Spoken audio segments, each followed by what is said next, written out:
So let's look at the sectors. So energy, views on energy. Look, energy with the price drop that we've experienced so far, energy is certainly subject to the companies that you're buying. So that's an oil price drop. Yep, oil price drops. There's certainly some value in that.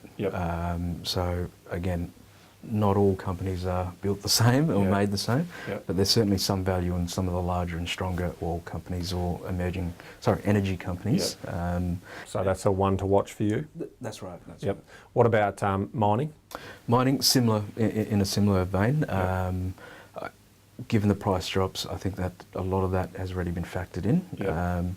What hasn't been factored in or what we're looking at is possibly the impact of additional stimulus in China and greater demand in that space. Retail and consumables?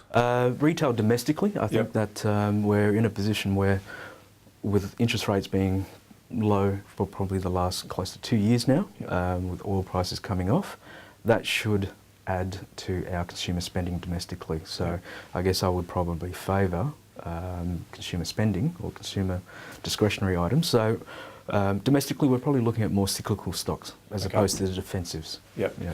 So when we say cyclical, give me a little bit of an example. So we're talking about companies that their revenue is tied to business activity, spending or consumer spending. So things, for example, transportation companies, shifting goods from one end of the country. So infrastructure type stocks that are doing that type of work. Health and services? Look, healthcare has probably been the standout last year in the Australian market. It's done very well. Generally, we could argue that it has done well. Pricing's value isn't necessarily there when we can see the commodities and energy. Have been slightly. So we're probably more neutral in that. Okay. And finally, IT and telecommunications? Telecommunication, again, that's probably held up a little bit better than obviously the commodities. It is an area that I'm always looking at, partly because of the nature of the companies that are coming out and the products that they. So both locally and obviously internationally. So let's wrap up the Australian market then.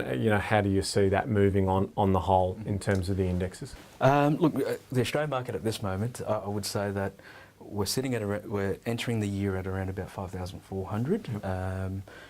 My estimation or my expectation is that the reality is we will probably trade between that 4.5 to possibly even 6.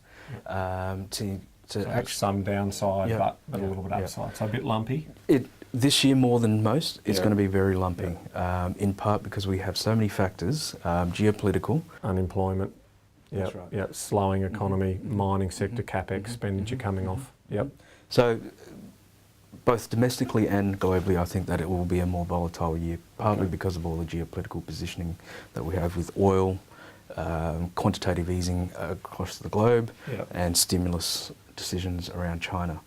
Each one of those will obviously impact some of our markets, but what we can do domestically is, again, how long will the oil price stay sub 60?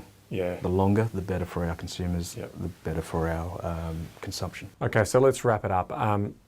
It's going to be a difficult market. 2015, from an equities point of view, is going to be a difficult market. Of course, there's going to be some opportunities, and that's obviously the drive of what we do as a profession, to try and find those opportunities in the marketplace.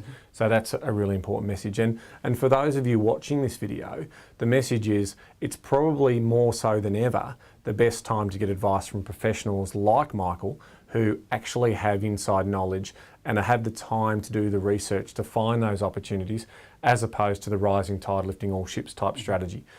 We don't see that as being the right strategy for 2015 in the equity market. So, please do yourself a favour. Make sure if you want to have a conversation with one of our financial planners like Michael, book an appointment with us. It's quite simple. Just fill out the form on our website, and then we'll be able to sort of take you through your opportunities. And in every case, that's a global picture of the market, but we're also talking about everyone's circumstances are different, and everyone's risk profiles are different. So having that conversation and getting a tailored plan is what you're about, isn't it? So thanks very much for watching our 2015 outlook for the equities and share markets. We hope you enjoyed this presentation.